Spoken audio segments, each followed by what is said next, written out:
Mariners lose 10-2. They guarantee a series loss against the Yankees. They fall to 28-27 on the season. Let's go over how it happened. First inning, Yankees get 3. Third inning, Yankees get 3 more. Fourth inning, Yankees get 1 more. Mariners get 1 and 2 in the fifth. Ty France double, Teoscar Hernandez double. If you want to know how the Yankees scored all their runs, Anthony Volpe hit a homer, Greg Allen hit a homer. A bunch of bad stuff happened in the first inning. Seventh, Aaron Judge homers off Darren McCann. Who could have seen that coming? 8-2, and Isaac Kiner Falefa, who had a ridiculously good game, and we can kind of talk about how not good that is to make it 10-2. It meant absolutely nothing. I suppose you want some positives, huh? Ty France, 3 hits. 3 hits. 2 doubles. 17 on the season. Puts him on pace for around 50. It's not great that he's around 50 doubles and slugging under 420. But, hey. Cool. Tom Murphy gets on twice before being ejected. Not going to talk about that because I have done enough umpire complaining for a while. I just don't think you guys need to hear it from me or for a little bit. But I will say, if you want to hear it, I'll link today's Molly Watt Monday on a Tuesday. Went on a pretty good rant, very similar to the one I went in that dreadful game against the Astros a couple weeks ago. Human element. Pitching, nice job by Gott and Saucedo. And Derek McCann, good. That sounded like just absolute gibberish. I could hear the way it came out. It sounded something like Dank McCann. Dank McCann gave you 3 innings. It sucks that his reward for this is going to be a trip back to Tacoma, because of course it is. You got to get the fresh arm. It's the way it works. They're not going to play with a short bullpen. I thought at first that it was kind of weird for Gott and Saucedo to pitch the 5th and the 6th. The more I thought about it, I kind of get it. Like, you have those short inning guys work the 5th and 6th, and then you have your blowout guy work the final 3, because you're not probably asking him to go 4 or 5. And Chris Flexen almost assuredly wasn't available tonight because of how many innings he threw. Here's a real positive. I found out that I was not turning on my microphone those last few episodes. I think I did it right this time. We'll see if the sound quality is better this time. Goodness gracious, Chris Crawford. Come on. Come on. You've got to be better than that. And oh my goodness gracious, do the Seattle Mariners have to be better than this? Because, wow. They have looked overmatched these last 2 games. And it happens. Losses happen. But getting your kicked 2 straight games, and the way they've looked against teams that are actual contenders, especially as of late, has been ugly, folks. Like, Boston beat the crap out of them. Atlanta pretty thoroughly. I know the Mariners led late in one of those games and could have taken 2 of 3, but it would be tough for me to say watching those games that you thought the Seattle Mariners were as good or better than Atlanta. I'm sorry. That certainly isn't how I felt anyway. Okay, let's just go over it. Logan Gilbert was bad tonight. Bad. He's due for some regression. This happens a little bit too much. Now, when he's at his best, Logan Gilbert, it looks like a future ace. But there's just too many of these. Sorry, I got distracted by a work email. First time I can say that's happened. Not because I don't get work emails all the time during these. It's just I found that one interesting. Much more interesting than this baseball game. Anywho, Logan Gilbert. There's just too many of these right now. He's your fourth starter right now, I think. Castillo's clearly your one. Kirby's clearly your two. As bad as Bryce Miller was last night, is here. It doesn't matter. It's interchangeable. The 3-4, the 4-3, it doesn't matter. But I just wish I saw a little more consistency from Logan Gilbert. And maybe I'm expecting too much for such a young pitcher in his second or third full season. Can't remember. Second full season. I'm not counting the 2020 or 2021, whatever the heck it was. Time is a construct. He just wasn't good enough tonight, and nobody else was either, outside of Ty France. Like, this just can't keep happening. You can't keep expecting this team to go on 14-game winning streaks, folks. Like, if you take a look, I tweeted about this. If you take away their record against everyone but Oakland and Colorado, they are an 18-27 baseball team. And if you just want to go, well, look what happened last year, you can do that. I'm not going to stop you. I just vehemently disagree with you. And what you can argue, I guess, is that if you want to say what happened last year is proof that you can't write this team off right now, agreed. But if your argument is, look what happened last year, this team doesn't need to get better, or anything along that line, you're wrong. You are wrong. This team has to get better. Like, I keep hearing about the depth. Look, tonight, they give Cal Raleigh the night off. Unfortunately, he has to come in. Not unfortunately because of Cal Raleigh. Cal Raleigh's awesome. Love me some Big Dumper. And they give Jared Kelenic the night off. They say it was just a scheduled day off. I think it had more to do with the neck than they're probably letting on. He collided with that wall pretty darn hard. But you look at that lineup without those two dudes in it, who are your second and third best hitter. A lot of teams look worse when you take away players of that caliber. But it shouldn't be this bad. It shouldn't look this bad at the bottom of it. Sam Haggerty as your designated hitter, folks. Sam Haggerty as your designated hitter. Sam Haggerty was really good against left-handed pitching last year. He was. There's a career sample size for Sam Haggerty of being a 26th or 25th when it was 25 player on your roster. That's what he is. He is not your designated hitter. Hi. Jose Caballero's really struggled these last few games too. And he was due for some regression, and you'll still take that 366. 366 is the best on base percentage on this team, and 366 is a very strong on base percentage. That's not darning with faint praise in that. It is just,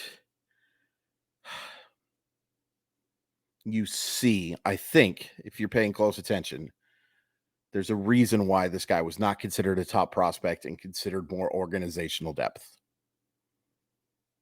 So awesome to see what he's done. So awesome.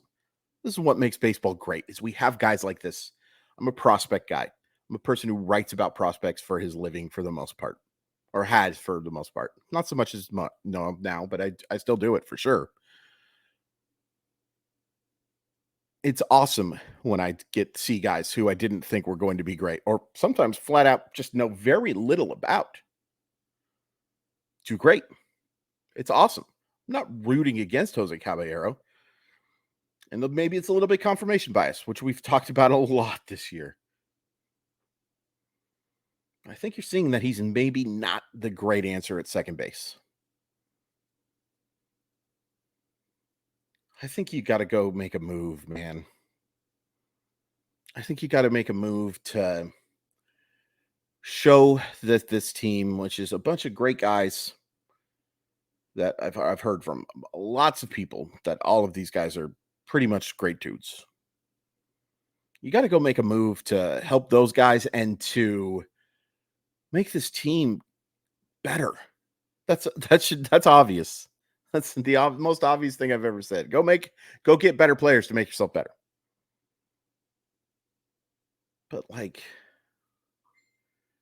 the bottom of this lineup is pathetic. And I kept hearing smart folks talk about now smart folks who are in the organization, but so they have some talk about bias. But talk about the depth of this team. What depth? You cannot tell me you have depth when you have Sam Haggerty hitting designated hitter on May 30th. You cannot tell me that.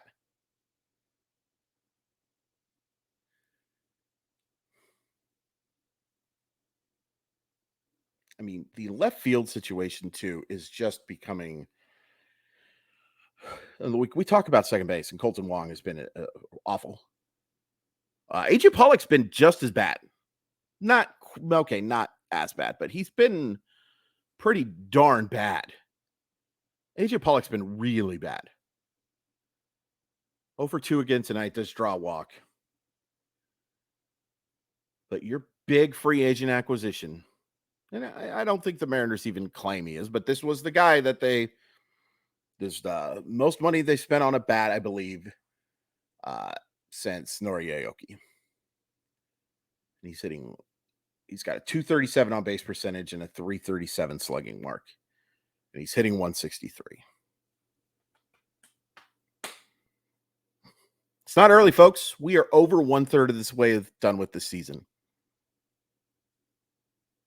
It's not early.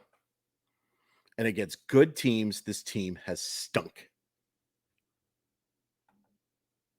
Let's look at the schedule and see the last time the Mariners won a series against a good baseball team. Because Pittsburgh's not, Oakland's not. Although congratulations to Oakland, 2 wins against Atlanta. That's unbelievable. Detroit's not. Houston.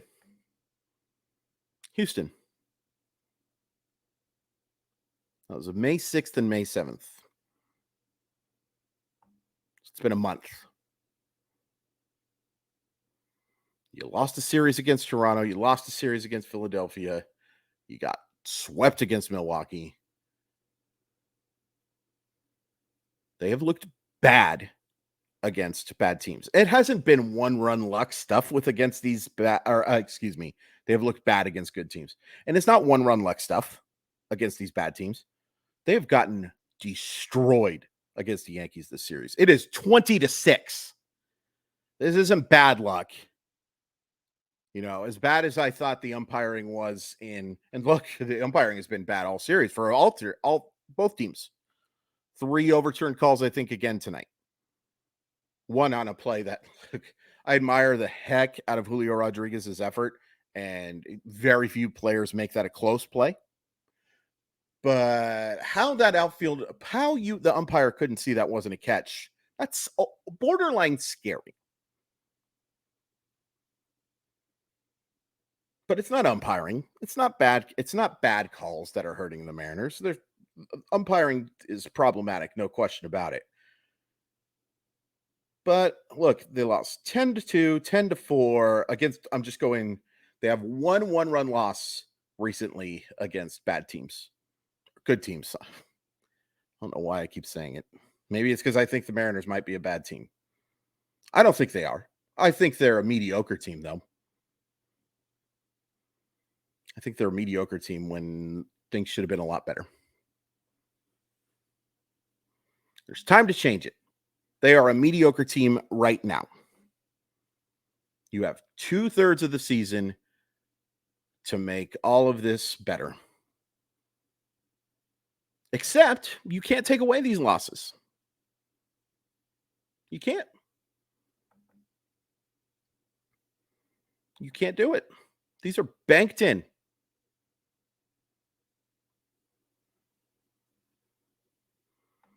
I'm just disappointed.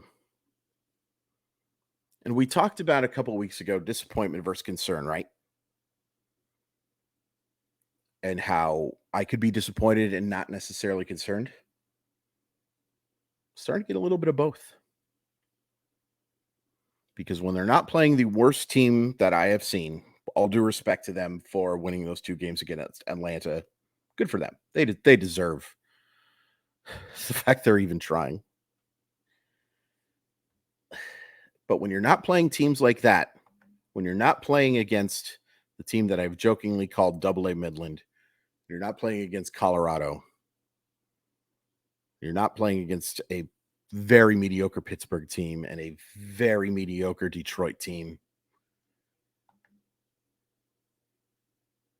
you don't look good. And if you just want to point out again, I'll bring it up until ad nauseum. If you just want to bring up that, hey, look what happened last year. I'm so happy for you that you can think that that's going to happen again. I admire your optimism. I try to be an optimistic person. I really do. Because there's so little good that comes from negativity in this world. Used to be a really negative person. And it was one of the things that led to my depression. Was that I let things hang on me.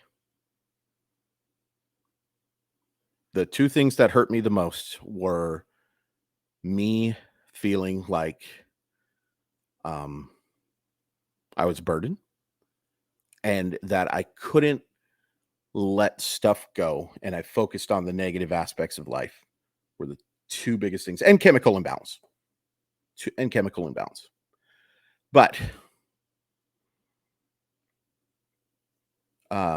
I really try to be positive now. It really helps. It's made a world of difference.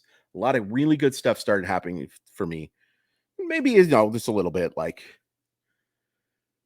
the good stuff happens and it makes it easier to feel positive, right? But I do believe that having a more positive attitude helped bring about some of that stuff. But it's real hard to be positive about this baseball team. And I hate that. I hate that. I asked some folks for questions on that old Twitter thing, and I got a couple. Um,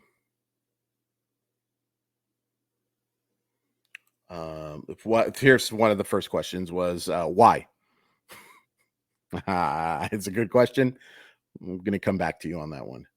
Somebody asked if Cade Marlowe can make a difference for this team this year. Depends on your definition of difference, but I think he could be an option. I'd be tempted to look and see what he can do over Cade Pollock pretty soon. He hasn't been great in AAA, like a 743 OPS, but he's got some pop. He's got some speed. This team could use something like that. They're kind of the haves and have-nots in terms of speed. There's some Julios and there are some Ty Francis. Absolutely kind of mixed in between, not a lot. Not a lot of middle in that group. Let's see. Will the Mariners be out of it by July 1st or sooner? No. I think they will still be in this. I think they will still be in this for a while. But it's going to be really tough. They have dug a hole. They've both dug a hole, and the other teams have done whatever the opposite of digging a hole is. There are some teams playing really good baseball right now. You have to give credit to the other teams. That's all. You have to do that. It's no fun. It's no fun at all. It's hard to win an argument that way too. I have a buddy who he would just immediately start trashing his favorite team so that you couldn't feel good about what happened. It wasn't that your team did well. It was that the team he liked sucked. They stunk. That's why it happened. It's a great way to win an argument because it's like, all right, I guess, but it's also a very petty, silly thing to do. But to answer your question, no, I do not think the Mariners will be out of it by July 1st. Who is about out there that makes sense and is probably on a team that could be had? I've started looking through this stuff. I have. Uh, so the number one target for me would be making another deal with the Reds. I would be trying to get Jonathan India. I think he makes a ton of sense for Seattle. He's a good second baseman who gets on base, who is not anything close to a 1-year rental type of thing because the Mariners just aren't interested in players like that for the most part. See Oscar, a little different because you get him for the full year. Jonathan India would be one of my big targets. Tim Anderson, if he's available, would be a target I think makes a lot of sense. Chicago is, the one thing about Chicago is because they play in the AL Central, they've got a little bit more of a shot. Like they're only 6 games back, even though they're 23 and 34. Holy crap. The Central are so bad. Although St. Louis is playing a lot better, and that doesn't surprise me. But Tim Anderson, if he hits the market, that's somebody I'm absolutely looking at. Here's the problem. The real bad baseball teams are so bad that there's just not a whole heck of a lot out there. Like, what are you getting from the Washington Nationals? What are you getting from the Colorado Rockies? That's interesting. That really makes you better. What are you getting from the Kansas City Royals that's realistic? They're not trading Bobby Witt Jr. What are you getting from the Detroit Tigers, who are in second place and now only 2 games back, even with losing 2? Riley Green got hurt. Hopefully he's okay. I really like Riley Green. Nobody in the AL East is selling. Sorry, had to sit up. Philadelphia not selling. Chicago, but I don't see a great fit there. Ian Happ was somebody that I really liked. He signed that extension. That's not happening.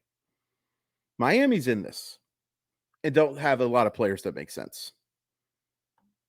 So really, the only team that's got stuff that I'm super interested in right now is the Reds and the White Sox.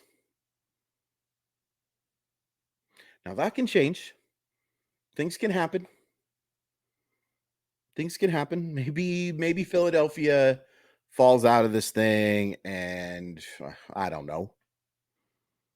No, I don't even see a match there. Or let's say Arizona falls out of this thing. Ketel Marte, maybe that makes sense. But there's not a lot. It's one of the reasons why I was so upset that they weren't more aggressive in free agency, because not only did you have those big 4 shortstops, but you just look, there's so many. We talked about haves and haves nots of speed. It's beyond that in baseball. Like for overall, there are just so few teams that are going to have players of interest, I think. There's some starting pitching on the market, I think, that could be interesting. But the Mariners, I don't think are making a move for a starter. Unless Bryce Miller or Marco Gonzalez, heaven forbid both, blow up, and then you have to. It's not a great buyer's market. Sucks. Any other interesting questions?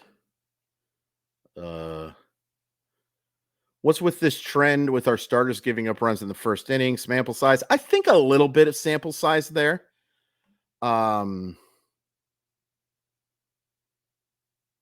think a little bit of sample size, but also I think you've seen the command of the starters just not be very good lately.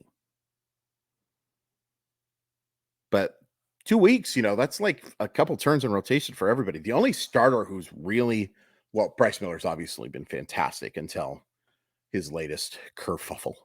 The only kerfuffle. One fuffle.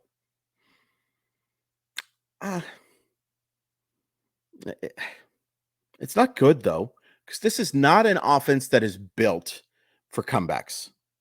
This is not the offense that is built to have a bunch of 3-run homers. There's some of that. Julio, Cal, Eugenio, hopefully. But this is more of it's just not a good lineup. And it's not good that the pressure on the starting pitching is insane. Maybe that has something to do with it. Maybe these guys are just looking to be a little too perfect right now because they know that if they give up a bunch of runs,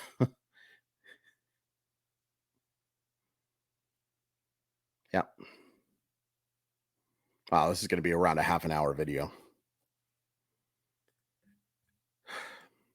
I'm just frustrated. I'm frustrated and I'm flustered because I want this team to be good and I think it can be good. And you know what? You can argue too that like signing a designated real DH bat or a real left fielder or both and signing a second baseman instead of Colton Wong, you know, we're talking about a 3 or 4 win improvement. Could be pretty big. Could be pretty darn big. Look, Julio had a bad game tonight, but he's looked so flipping good as of late. Kelnick's having a great year, even with some little bit of scuffles, and hopefully he's healthy. There are reasons for long-term optimism, and there are some reasons for short-term optimism too. Mainly, even though the starting pitching hasn't been super good against good teams lately, those arms are super talented. You can have your optimism there. But anyone who's feeling negative like I am right now, more than justified. So, Tim Anderson or Jonathan India interest any of you guys? They should. I'd be surprised if they didn't. Do you think they're realistic pickups? The reason I think that Jonathan India could be available, by the way, and my buddy Trent Rosecrans kind of wrote about this recently for The Athletic, is the Reds are so loaded in infield prospects. And I'm not sure if Jonathan India's timeline lines up with when the Reds are competing. And you could get a nice return for Jonathan India. Cost controlled second baseman who's like a 4 to 5 win player or 3 to 5 win player, 3 to 4, whatever. Well above average. Could get you some fun stuff. And the Reds still need some fun stuff. They're building a nice little thing, but I think it's realistic. And I think it's realistic that maybe Chicago wants to start a rebuild themselves. And, Tim Anderson should get him a nice little return too. Those are the 2 realistic options that I can think of. Not a whole heck of a lot else out there. Follow me on Twitter at Crawford_MILB. Sports Sometimes podcast, a whole bunch of stuff. You can just search my Twitter and I've got a bunch of stuff. It's not great, folks. It's not great. Oh, before we go, we always got to do this. We always got to tell you what the matchups are tomorrow. And I forgot off the top of my head. Oh, yeah. George Kirby against Clark Schmidt. Favorable pitching matchup for the Mariners. Will they take advantage of it? Here's hoping, because a sweep, it's going to be another 29-minute sitcom. Just without the laughs. By the way, watch I Think You Should Leave, season 3. It's fantastic. There's some positive.